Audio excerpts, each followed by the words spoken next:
Apenas 10% dos casos de violência sexual no Brasil são denunciados.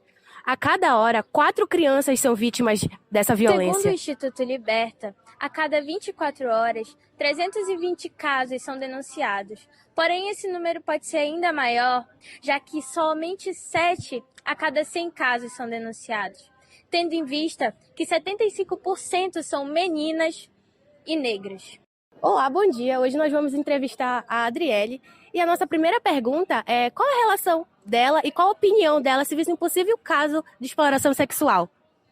Tentarei intervir primeiro, tentando ajudar a criança e depois denunciando, né? Porque a criança, ela tem direito a ter uma ajuda, né? Um socorro, primeiramente, e depois tentar identificar quem são os pais das crianças, né? Para ver o que estava acontecendo, né?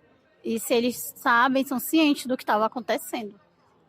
Obrigada pela sua participação.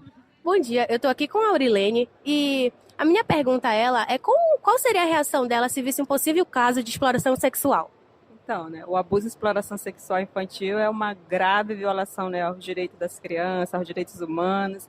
Então, a primeira coisa é procurar, né, fazer uma denúncia nos centros especializados, nas delegacias especializadas, acionar o Conselho Tutelar, né, porque eu acho que a gente precisa se posicionar e procurar os meios e as redes de proteção a essas crianças nessas situações de vulnerabilidade. Hoje eu estou aqui com a Ravi. E a nossa primeira pergunta é qual seria a reação dela se visse um possível caso de exploração sexual? Provavelmente, se estivesse perto de outras pessoas, chamaria alguém mais responsável pelo fato de eu ser menor de idade, não poder fazer muita coisa, então eu chamaria alguém mais velho que estivesse por perto e acionaria um caso, ia na delegacia. Obrigada. E na sua opinião, e para você, qual o real motivo de crianças estarem nesse mundo da prostituição? Muitas das vezes é pela situação, pelo cenário crítico do país, na pobreza, e também por muitas vezes no caso de uso de drogas pelas famílias. Bom dia, gente, estou aqui com o Oliver. E, Oliver, eu queria saber como você reagiria se visse um possível caso de exploração sexual.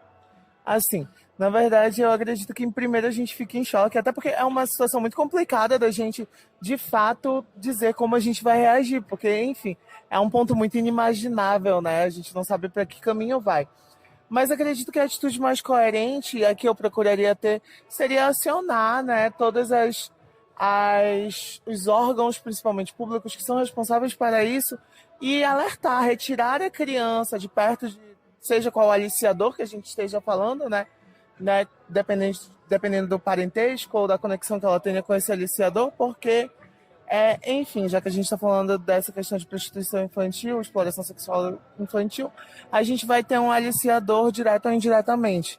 Então, acho que a primeira reação a se ter é retirar essa criança de perto desse aliciador e procurar, né, as medidas cabíveis para que essa criança tenha proteção, tenha a solução desse problema e tenha principalmente, né, essa reserva, esse distanciamento desse aliciador. Então seriam os 3 passos que eu procuraria seguir ideologicamente. Oliver, eu também gostaria de fazer mais uma pergunta. Para você, qual é a melhor denominação? Exploração sexual infantil ou prostituição infantil? Em questões de termologia, né, terminologia da palavra mesmo, prostituição ela advém, né, desse trabalho corpóreo, porém consciente, onde a gente tem de fato um maior conhecimento, talvez até a gente possa utilizar a palavra banalização, né? É uma questão de a pessoa que está vendendo o seu corpo ali, ela está consciente. Não digo necessariamente porque ela quer, porque a gente tem inúmeras questões sociais que implicam para que a gente tenha o feitio disso. Porém, quando a gente está falando de uma criança, a gente tem uma pessoa que não está formada, não está adepta para isso, e normalmente tem alguém por trás. Novamente, a gente volta para o ponto do aliciador. Então, ela está sendo explorada. Por isso, acredito que o termo exploração sexual de infantil seja mais coerente para esse crime hediondo que, infelizmente, existe hoje. Bom dia, eu estou agora aqui com a Renata. E a primeira pergunta é qual seria a reação dela se visse um possível caso de exploração sexual? Então, o que eu tentaria fazer. Se eu pudesse intervir naquele momento, eu faria, mas eu acho que o mais correto é procurar uma autoridade, chamar a polícia, para que ela venha intervir ali naquele momento, porque acaba sendo arriscado você tentar ir lá e tirar, porque às vezes a criança está lá porque algum responsável, alguém responsável pelaquela criança está ali por perto fazendo no caso, esse intercâmbio de que tenha aquela pessoa ali que está, o abusador, no caso, né, o aliciador, porque essa criança, geralmente ela não chega se oferecendo. Tem alguém que fica fazendo esse intercâmbio entre o aliciador, entre o abusador e a criança. Então, nesse caso, eu acho que o mais confiável, mais seguro em fazer a gente chamar a autoridade, conselho tutelar, a polícia, para que ela vá intervir nesse caso, que seria o correto.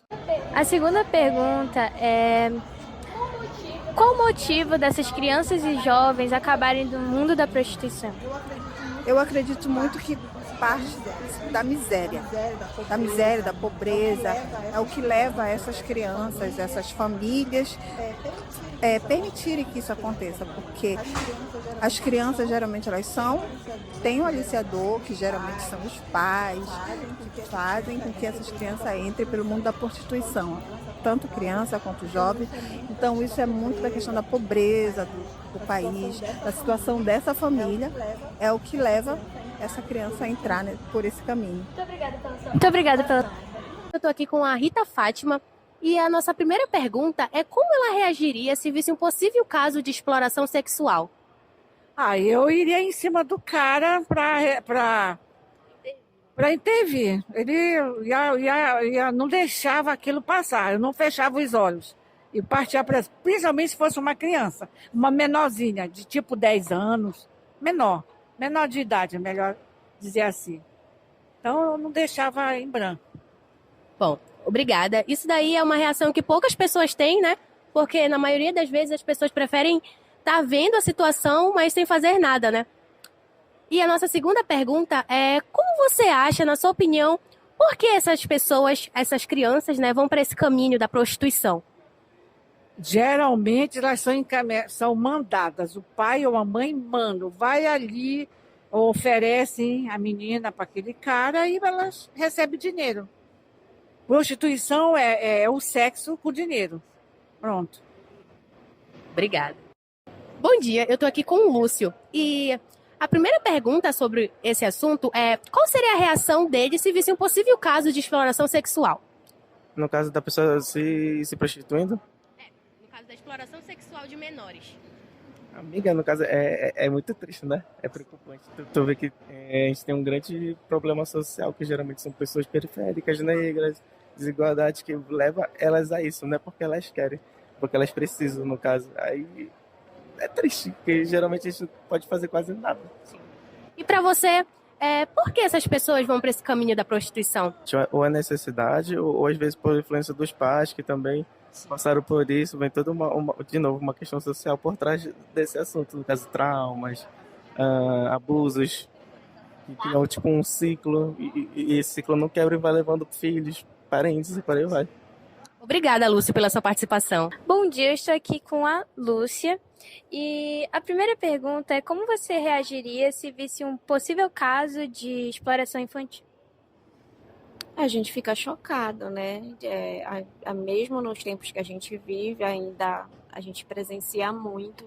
Todo o tempo tem alguma notícia, principalmente assim na parte de periferia, a gente vê, né, nesses interiores, a gente não vê muito. E eu acho que não é bem aceito pela sociedade, por ninguém. Tem que procurar melhorar isso, né? Ter algum planejamento para que isso possa melhorar na sociedade. Com certeza. E outra pergunta é: como é que esses jovens e crianças acabam indo para o mundo da prostituição ou exploração infantil? Eu acho que é mais por questão da família, aquele meio que ela vive, né? Aquela cultura. Eu acho que se ela não está tendo um bom acompanhamento, está longe das escolas, e às vezes pela família mesmo, pelo índice de pobreza, acaba levando esse caminho. A data, 18 de maio, foi estabelecida graças ao caso Araceli, que aconteceu em 18 de maio de 1973. Uma menina de apenas 8 anos teve todos os seus direitos violados. Ela foi raptada, estrupada e morta pelos jovens ricos daquela região. É preciso saber que toda criança e adolescente tem o direito ao desenvolvimento de sua sexualidade ser de forma protegida e segura. Não se cale, seja a voz de quem não pode ser ouvido. Esquecer é permitir, lembrar é combater. Diga não ao abuso e à exploração sexual de crianças e adolescentes. Diz que direitos humanos 100 e faça a diferença. Concluímos então que exploração sexual é crime. O Emanuel, ele ressaltou um pouco a importância da campanha Maio Laranja. Então, Disque 100, Faça Bonito é o nome da campanha.